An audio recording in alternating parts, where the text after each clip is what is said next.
मेरा नाम सृष्टि है। मैं एक मिडिल क्लास फैमिली से बिलोंग करती हूँ। एक दिन रात का टाइम था। मैं अपने घर में बैठी हुई थी और अपने पापा के आने का इंतज़ार कर रही थी। मेरी माँ तो थी नहीं, उनका देहांत काफ़ी सालों पहले हो चुका था। अपने घर में सिर्फ हम बाप बेटे ही रहते थे। इंतज़ार करते हुए थोड़ी ही देर के बाद मुझे दरवाजे पर दस्तक सुनाई दी। मुझे लगा पापा ही आए होंगे। मैं जैसे ही दरवाज़ा खोलने के लिए गई तो ये देखकर हैरान रह गई।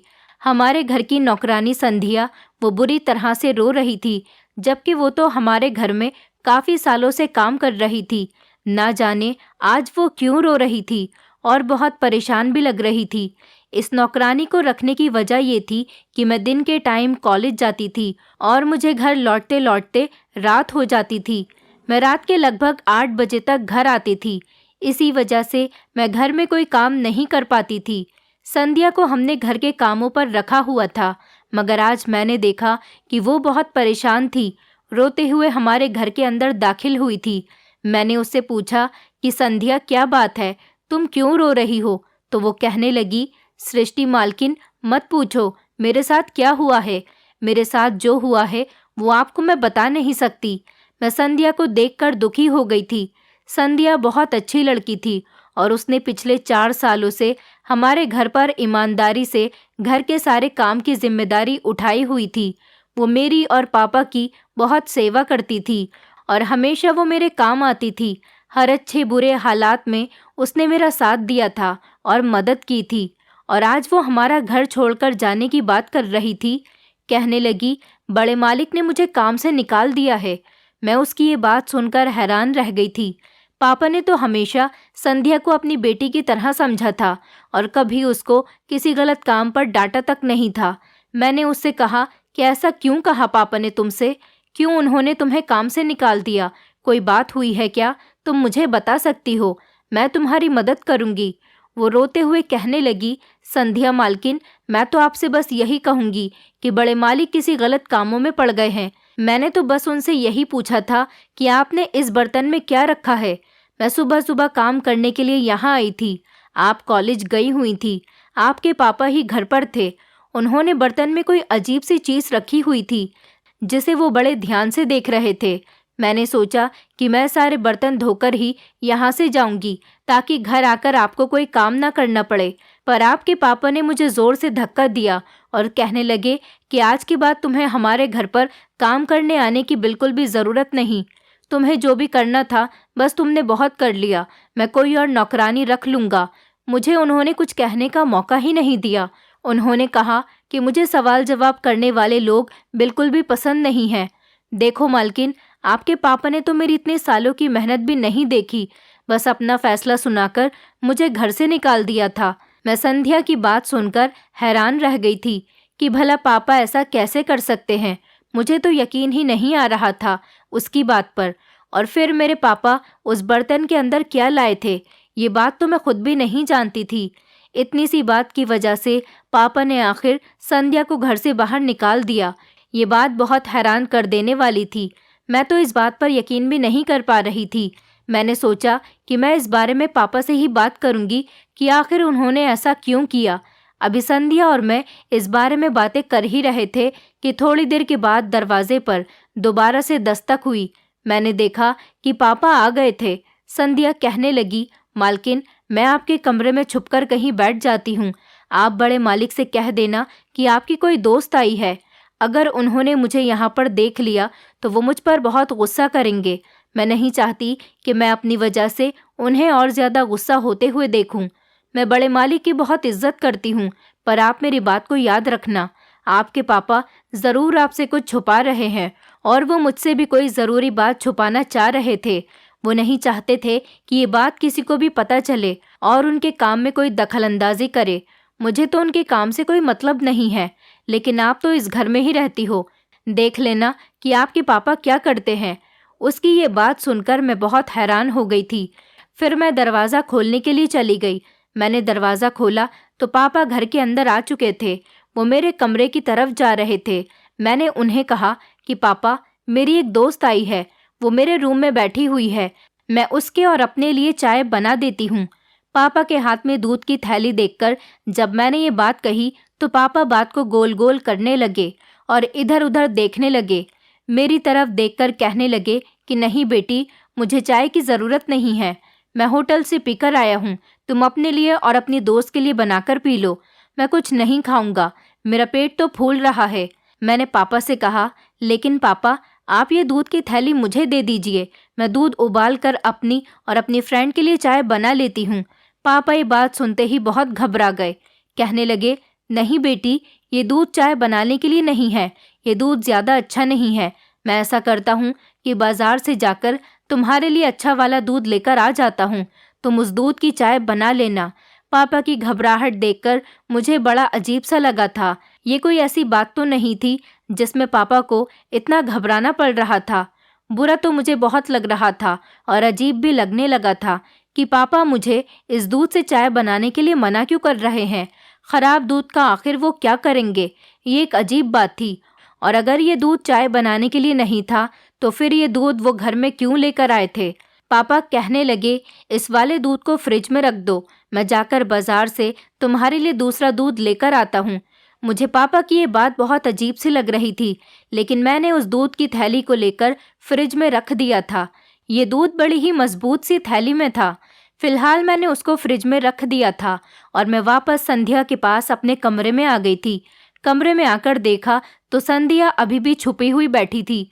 मैंने उससे कहा कि बाहर आ जाओ, मैं आई हूँ। संध्या कहने लगी, आपके पापा चले गए क्या? आप गलती से भी उनको ये मत बताना कि मैं यहाँ पर आई हूँ। अब मैं चलती हूँ, मुझे देर हो रही है। मैंने संध्या से कहा, नहीं नहीं, तुम अभी बैठो, मैं तुम्हारे लिए चाय बनाकर लाती हूँ। मैंने उसे चाय पीने को कहा तो वो वहाँ पर बैठ गई थी, लेकिन उसे पापा के डर की वजह से अपने घर जाने की बहुत जल्दी हो रही थी। मैंने सोचा कि पापा जो दूध बाजार से लेकर आएंगे उसे मैं फ्रिज में रख दूंगी। मैंने सोचा कि संध्या को भी घर जाने में देर हो रही है, इसीलिए मैं इसी दूध से चाय बना लेती हूँ। जो दूध पापा बाजार से लेकर आएंगे वो मैं इस दूध की जगह पर रख दूंगी, जिससे पापा को यही लगेगा कि मैंने उनके इस फ्रिज में रखे हुए दूध का इस्तेमाल नहीं किया। मैंने फ्रिज से वो दूध निकाला और उसकी चाय बना ली। उसके बाद मैंने और संध्या ने मिलकर चाय पी। हम लोग चाय पीते पीते बातें कर ही रहे थे। इतनी ही देर में मेरे कमरे के दरवाजे पर मुझे पापा के आने की आहट हुई।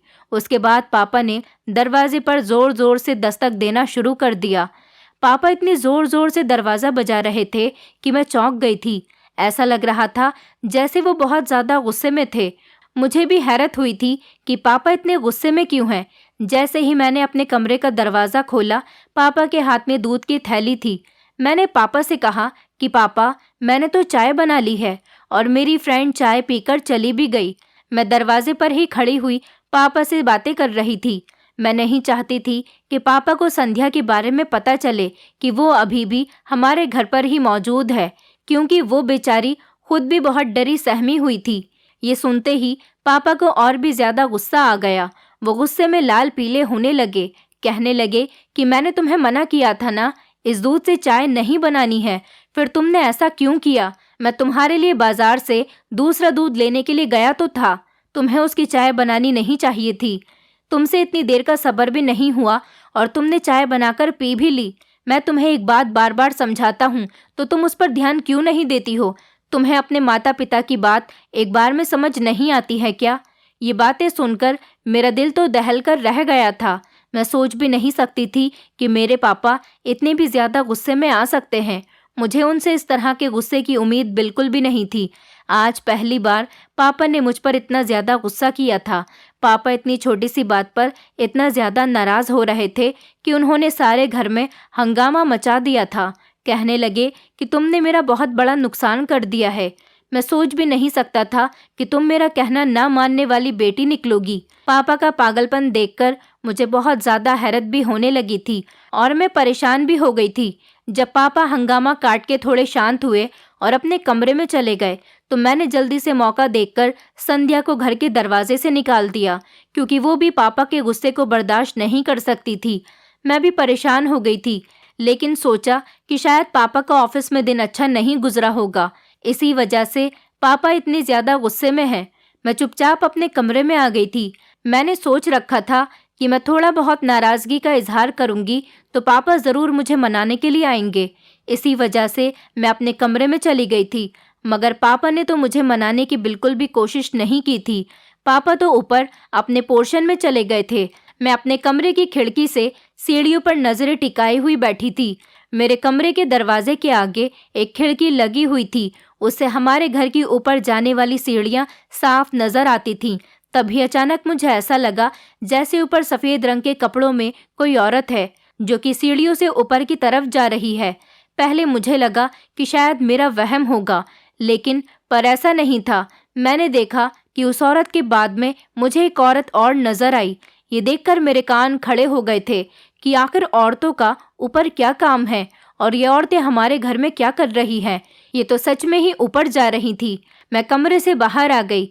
तब तक वो दूसरी औरत भी ऊपर वाले पोर्शन में जा चुकी थी। मैं हैरान होने लगी कि संध्या तो अभी थोड़ी देर पहले ही अपने घर को चली गई थी। फिर ये औरत कौन है जो पापा के कमरे में जा रही थी? कम से कम मुझे पता तो होना चाहिए था। मैंने सोचा कि शायद ये औरतें चोर तो नहीं हैं जो हमारे घर में चोरी चुपके घुस आई हैं और हमारे घर में चोरी करने की कोशिश कर रही है। लेकिन एक बात ये भी थी कि कोई चोर कभी भी डायरेक्ट दरवाजे से नहीं घुसता। अगर ये औरतें चोर होती तो कभी भी इस तरह से दरवाजे से नहीं आती। चोर तो हमेशा चोरी चुपके दबे पांव आते हैं। वो भी पापा वाली मंजिल में जाकर वो लोग क्या करेंगे? वहां तो पापा के ऑफिस और कमरे के अलावा कुछ भी नहीं था। मैंने सोचा कि मैं ऊपर जाकर देखती हूँ।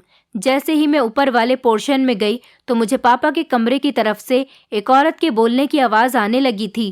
पहले तो मैं डर गई थी, मगर इसके साथ ही मुझे पापा की भी बोलने की आवाज़ आ रही थी। वो लोग क्या बातें कर रहे थे ये तो मेरी समझ नहीं आया, लेकिन मैं ये समझ गई थी कि यह औरत पापा से बातें कर रही थी। पर ये औरत कौन थी, कहाँ से आई थी और क्या करने आई थी? ये बात मेरे लिए एक सवाल की तरह बन गई थी। मेरे दिल में हजारों सवाल उठने लगे थे। मुझे लगा कि कहीं पापा दूसरी शादी करने के तो चक्कर में नहीं है। मैं तो कभी भी अपनी दूसरी माँ को बर्दाश्त करने के बारे में सोच भी नहीं सकती थी। मैं पापा के इस मामलात में दोबारा दखल नहीं देना चाहती थी, इसलिए मैं खामोशी से नीचे वापस आ गई थी। मुझे अपने किसी भी सवाल का कोई जवाब नहीं मिला था। मैं जो जानने गई थी, दरवाज़ा बंद देखकर खामोशी से वापस आ गई थी। मैंने सोचा कि मैं रात का खाना बना लेती हूँ और आज मैं खाना पापा की पसंद का ही बनाती हूँ। पापा अपनी पसंद का खाना खाकर बहुत खुश हो जाएंगे। मैंने किचन में खाना बनाने के लिए तैयारियां शुरू कर दी थीं। अभी मुझे किचन में आए हुए लगभग 10 मिनट ही गुजरे थे कि अचानक मुझे किसी के जोर से चिल्लाने की आवाज़ आने लगी। ये आवाज़ ऊपर वाले पोर्शन से, मतलब मेरे पापा के कमरे से ही आई थी।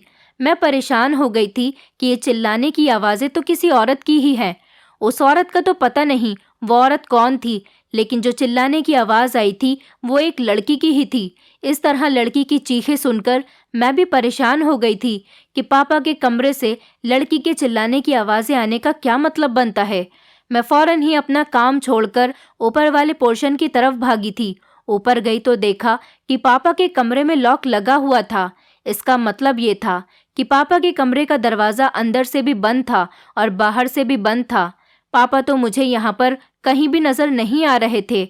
मैं और ज़्यादा हैरान होने लगी थी, बल्कि हैरानी मेरे चेहरे से साफ नज़र आने लगी थी। मेरी समझ नहीं आ रहा था कि ये सब कुछ क्या हो रहा है। मेरे घर में जो हो रहा था मुझे कुछ भी समझ में नहीं आ रहा था, बल्कि मैं उसे समझने की कोशिश कर रही थी। अभी मैं ये सब कुछ सोच ही रही थी कि मैं क्या करूं। तभी दूसरी तरफ की सीढ़ियों से मुझे पापा उतरते हुए नजर आए। पापा मेरे करीब आए और मुझसे कहने लगे, सृष्टि, मैं दूध लेने के लिए जा रहा हूँ।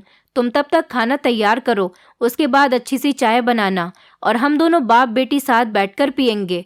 पापा ने तो मुझसे बात ठीक अंदाज में ही की थी, लेकिन मुझसे नजरें नहीं मिलाई थी। पापा मुझे इतने घबराए हुए लग रहे थे कि वो बार बार मुझसे नजरें चुरा रहे थे। उनका ये नजरें चुराना कोई मामूली जैसा नहीं था। मुझे ऐसा लग रहा था जैसे पापा ने कोई गलत काम कर दिया हो और वो मुझसे उसे छुपाने की कोशिश कर रहे हों। मैंने सोचा कि पापा के कमरे में जाकर देखूंगी कि वहाँ पर क्या हो रहा था। जैसे ही पापा घर से बाहर निकले, मैंने पहले तो नीचे जाते ही घर का दरवाज़ा अंदर से अच्छी तरह से बंद कर लिया और सीढ़ियाँ चढ़ती ऊपर की तरफ जाने लगी। मैं देखना चाहती थी कि पापा के कमरे में ऐसा क्या हो रहा था जिसे वो मुझसे छुपाने की कोशिश कर रहे थे, मगर वहां जाकर मुझे बहुत ज़्यादा मायूसी का सामना करना पड़ा था।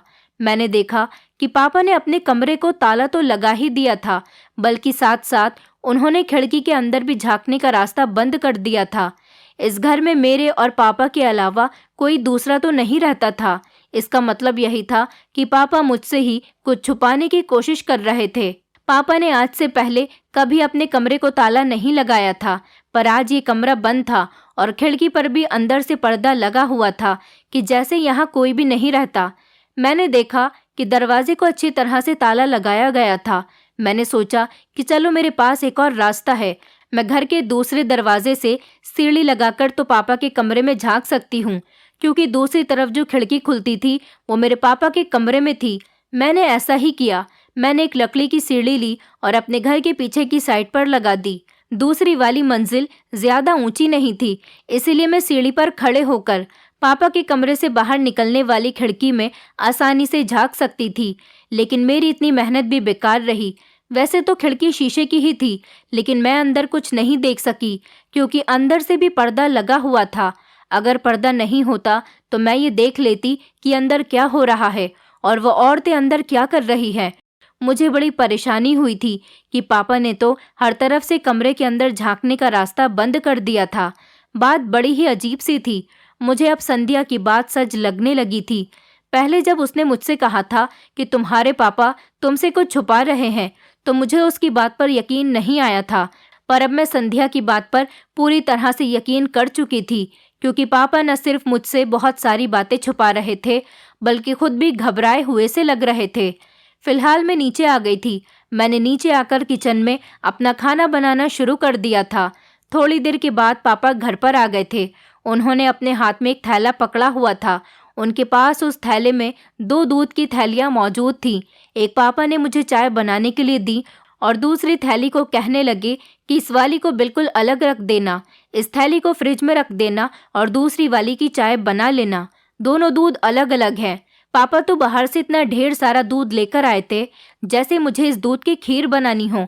फिलहाल मैंने सोचा कि मैं चाय बनाने के बाद पापा से पूछूंगी कि उन्होंने अपने कमरे में ताला क्यों लगाया हुआ है। पापा ये कहकर ऊपर की तरफ चले गए थे। लगभग 1 घंटे के बाद मुझे लगा कि जैसे सीढ़ियों से कोई नीचे उतर रहा है। मैं इतनी देर में भागकर आई तो ये देखकर मैं हैरान रह गई थी कि जो औरतें हमारे ऊपर वाले पोर्शन में आई थी वो दरवाजे से बाहर जा चुकी थी। थोड़ी देर के बाद पापा भी नीचे आ गए थे। मुझसे कहा कि जो दूध मैंने तुम्हें फ्रिज में रखने के लिए दिया था उसे बर्तन में डालकर गर्म कर दो और ऊपर मेरे कमरे में पहुंचा देना। पापा ने मुझसे कोई बात नहीं कही थी और खाना भी बहुत मामूली सा खाया था। उसके बाद वो ऊपर सीढ़ियां चढ़ते हुए अपने पोर्शन की तरफ चले गए। मैंने सोचा कि मैं पापा के पीछे पीछे ही चली जाऊंगी। फिर सोचा कि ऐसा करना मेरे लिए ठीक नहीं है। पहले मैं पापा का दूध गर्म कर लेती हूँ, जो पापा बाजार से लेकर आए थे। मुझसे कहा था कि इसे गर्म करके मेरे कमरे तक पहुँचा दो। मैंने ऐसा ही किया। एक बड़े से बर्तन के अंदर दूध को लौटा और उसमें उबाल लगाने के बाद उसे पापा के कमरे की तरफ लेकर चली गई थी। मैं पापा के साथ बैठकर कुछ देर बातें करना चाहती थी, पर पापा ने कहा कि मेरे कमरे का दरवाज़ा बंद करके जाना और दूध यहाँ पर रख दो और अब तुम अपने कमरे में जाकर आराम करो। मैं ये सुनकर हैरान रह गई थी। मैंने अंदर जाने के लिए दरवाज़ा खोलने की कोशिश की तो पापा कहने लगे, लाओ, तुम्हें अंदर आने की ज़रूरत नहीं, तुम मुझे ही दे दो। पापा ने मुझे कमरे के अंदर तक नहीं आने दिया था। पापा का बिहेवियर तो इस कदर बदल गया था कि मुझे उनमें अपने पहले वाले पापा की परछाई तक नज़र नहीं आती थी। ऐसा लगता था जैसे ये एक दूसरा इंसान है जिससे मैं बात कर रही हूँ। ये कोई और है, मेरे पापा नहीं है। मेरे पापा तो ऐसे बिल्कुल भी नहीं थे। फिलहाल मैंने पापा से इस बारे में कुछ भी नहीं कहा और उन्हें दूध का बर्तन देकर नीचे भागी चली आई थी। मुझे पूरी उम्मीद थी कि पापा 1-2 दिन तक मुझे मनाने की कोशिश करेंगे, लेकिन अब ऐसा बिल्कुल भी नहीं हुआ था। मेरे पापा का ज़्यादातर टाइम अपने कमरे में ही गुजरने लगा था। हाँ, लेकिन रोज़ वो खाना खाने नीचे ज़रूर आते थे और सोने से पहले मुझसे यही कहते थे कि तुम दूध का बर्तन लाकर मुझे दरवाजे से ही दे देना। ये मामला दिन ब दिन गंभीर होता चला जा रहा था। एक दिन मेरी कॉलेज की फ्रेंड्स मुझसे कुछ बुक्स लेने के लिए हमारे घर पर आ गई थी। वो बातों ही बातों में मुझसे कहने लगी, सृष्टि, तुम अपने पापा से कहो कि आखिर वो घर में रहकर क्या करते हैं। वो तो किसी से बात भी नहीं करते। मेरी ये कॉलेज की दोस्त हमारे ही मोहल्ले में रहती थी। इसका नाम भावना था। वो कहने लगी, सृष्टि, मैं तुम्हें एक बात बताना चाहती हूँ। सारे मोहल्ले में तुम्हारे पापा के बारे में लोग अजीब अजीब तरह की बातें कर रहे हैं। बात इतनी अजीब है कि मैं तुम्हें बता भी नहीं सकती, लेकिन क्या करूं, तुम्हारे पापा हैं और तुम मेरी फ्रेंड हो, तुम मेरी बेस्ट फ्रेंड हो। मैं तुम्हारे साथ ऐसा नहीं कर सकती। अच्छा दोस्त वही होता है जो इंसान को उसकी गलती से सावधान करे। आज जब मैं तुम्हारे घर पर आ रही थी तो मोहल्ले के 3-4 लोग आपस में बैठे हुए तुम्हारे पापा के बारे में बातें कर रहे थे। सब लोगों का यही कहना है कि शर्मा जी के घर में बड़े ही अजीब से काम होने लगे हैं। वहाँ पर अजीब अजीब औरतों का आना जाना लगा रहता है। औरतें अंदर जाती हैं और थोड़ी थोड़ी देर के बाद घर से वापस निकलती हैं। पता नहीं इन्होंने ऐसा किस तरह का काम शुरू कर दिया जिससे उनके घर में औरतें आती जाती रहती हैं। कम से कम उन्हें इस बात का तो एहसास होना चाहिए कि वो बहुत शरीफ इंसान हैं और उनकी शराफत की वजह से ही उनकी बेटी के इतने अच्छे अच्छे रिश्ते भी आते हैं, जबकि तुम्हारे पापा तुम्हारी अभी शादी नहीं करना चाहते, इसलिए वो रिश्ते नहीं ले रहे। लेकिन अगर इसी तरह की बातें होने लगी कि जिससे मोहल्ले वालों का भरोसा खत्म हुआ, तो कोई भी तुम्हारे घर से रिश्ता नहीं करेगा। रिश्ता करना तो दूर की बात, कोई तुम्हारे घर पर भटकना भी पसंद नहीं करेगा। भावना की बात सुनकर तो मुझे बहुत परेशानी हो गई थी। मैं उसकी बातों से बहुत परेशान हो गई थी। सब लोग जो बातें कर रहे थे वो किसी न किसी हद तक सही भी थी, क्योंकि मुझे भी अब कुछ गड़बड़ी का एहसास हो रहा था और कुछ बातें गलत भी थी। उनकी बातों की ना ही कोई बुनियाद थी। मैं अपने पापा के बारे में कोई गलत बात तो नहीं सोच सकती थी और ना ही मेरे दिमाग में कोई ऐसी बात आई थी। लेकिन फिर मेरे दिल में ख्याल आया कि उस दिन जो साड़ी में औरतें घर पर आई थी और पापा के कमरे में जा रही थी, उसके बाद पापा का घर से बाहर निकलना, ये सारी बातें तो बहुत अजीब सी थी। लेकिन जाहिर सी बात है, किसी भी संतान के लिए अपने पिता के बारे में दूसरों के मुंह से बुराई सुनना कोई छोटी बात नहीं होती। इंसान मायूस हो जाता है और बुरी बुरी बातें सोचने लग जाता है। पर अब पापा के बारे में ऐसी बातें सोचने पर मैं भी मजबूर हो गई थी। मैंने सोचा कि मैं जाकर डायरेक्ट अपने पापा से खुद बात करती हूँ। उनसे साफ साफ यही पूछूंगी कि अगर आप इस तरह बंद कमरे में क्यों बैठे रहते हो, और मैं घर के दरवाजे पर भी पहरा दूंगी कि कौन सी औरत घर के अंदर आती है और कौन घर से बाहर जाती है। सबसे पूछूंगी कि वो यहाँ पर क्यों आती हैं और बेवजह मेरे पापा को बदनाम क्यों करवा रही हैं।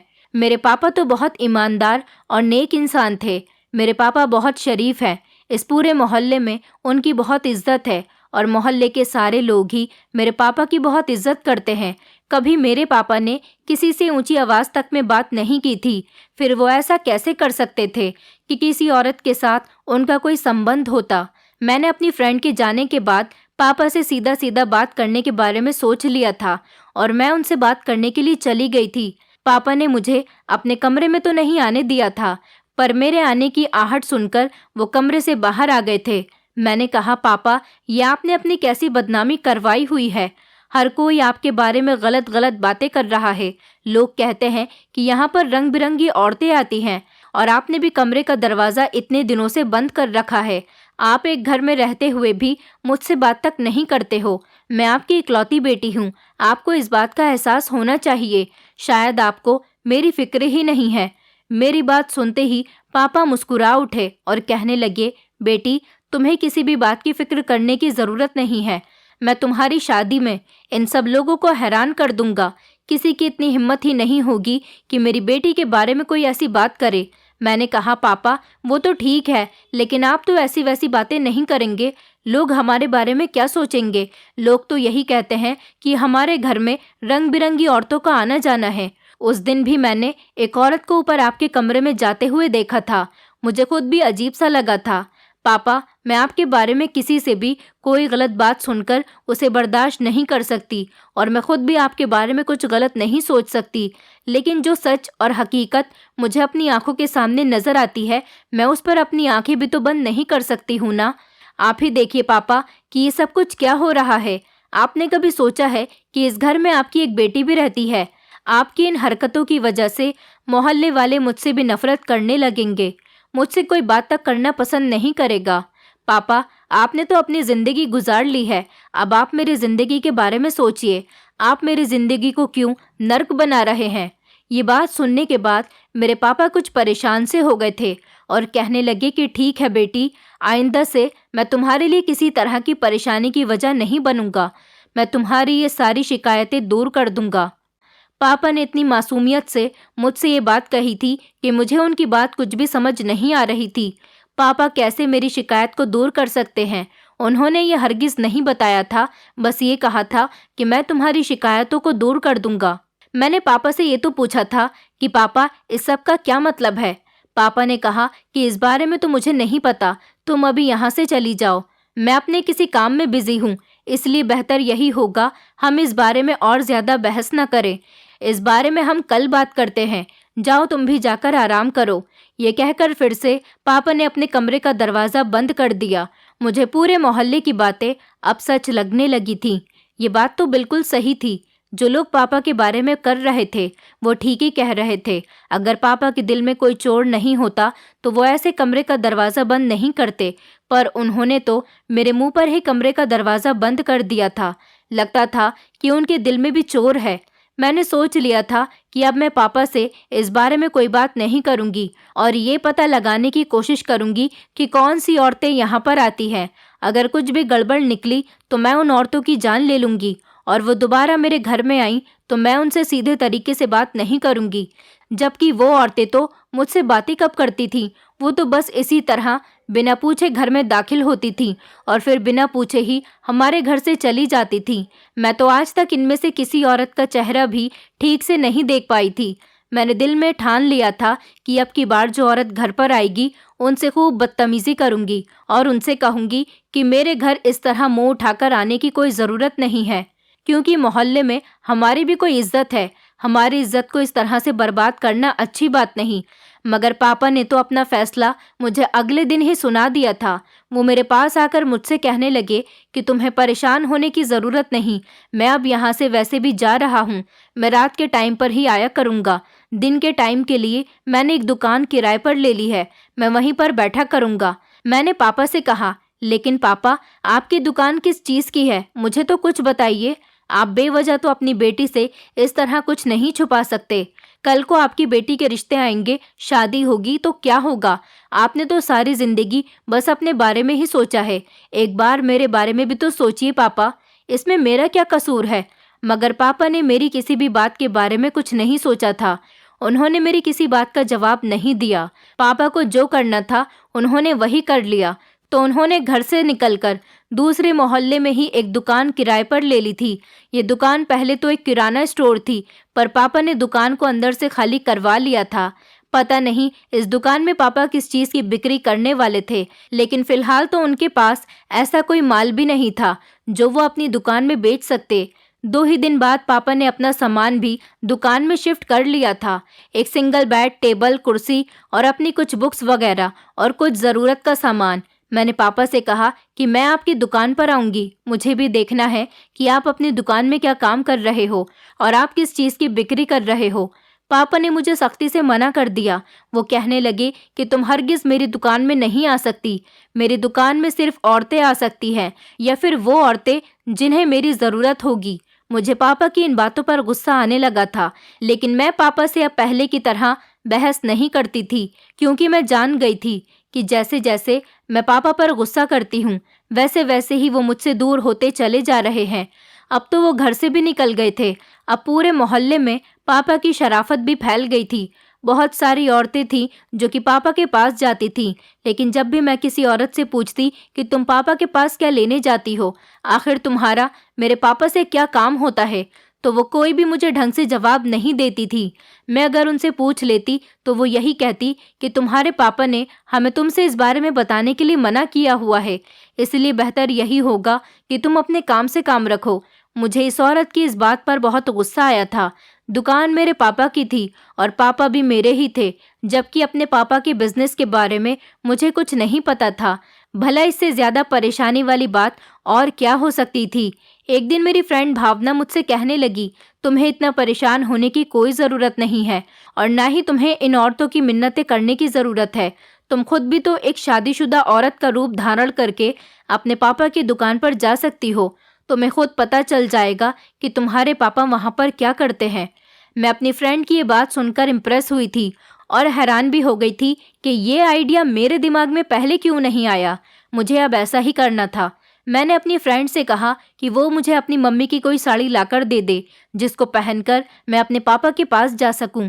मैंने सोच लिया था कि मैं अपने पापा के पास औरत का रूप धारण करके जाऊंगी और अपना नाम भी कुछ और बताऊंगी। मैंने ऐसा ही किया और मैं भेष बदलकर अपने पापा की दुकान पर चली गई। मैं सीधा अपने पापा की दुकान पर चली गई थी। मैंने साड़ी के पल्लू से लंबा घूंघट किया हुआ था, जिस वजह से मेरा चेहरा नहीं दिख रहा था और मैं पहचानने में नहीं आ रही थी कि मैं अपने पापा की ही बेटी हूँ। मैं अपने पापा के सामने जाकर बैठ गई थी। उन्होंने मुझसे कहा, हाँ बताइए, आपको क्या परेशानी है? आपकी शादी कब हुई थी और ये बच्चों वाला मामला कब से है? मैंने पापा को सवाल का जवाब तो किसी तरह से दे दिया था। सारी बातचीत होने के बाद पापा ने मुझे एक सफ़ेद रंग की क्रीम निकाल कर दी। मैंने पहली बार खाने वाली क्रीम के बारे में सुना। पापा ने कहा कि ये क्रीम आपको सुबह शाम खानी होगी, आपकी परेशानी ठीक हो जाएगी। मैंने पापा से पूछा कि इसमें ऐसी क्या खास बात है। वो कहने लगे कि ये घोड़ी के दूध से बनाई गई है। इसमें बांझपन के अलावा हर बीमारी का इलाज है, लेकिन ये बात किसी को पता न चले। मैं सिर्फ ज़रूरतमंद लोगों की ही मदद करता हूँ। अगर ये बात आम हो गई तो हर कोई मेरे पास ये क्रीम लेने के लिए आया करेगा। मैं सिर्फ गरीबों का ही इलाज करता हूँ और गरीबों की भलाई चाहता हूँ, इसलिए आप मेरे इस राज को खुफिया ही रखना। ये बात सुनकर मेरे पैरों तले से ज़मीन निकल गई थी।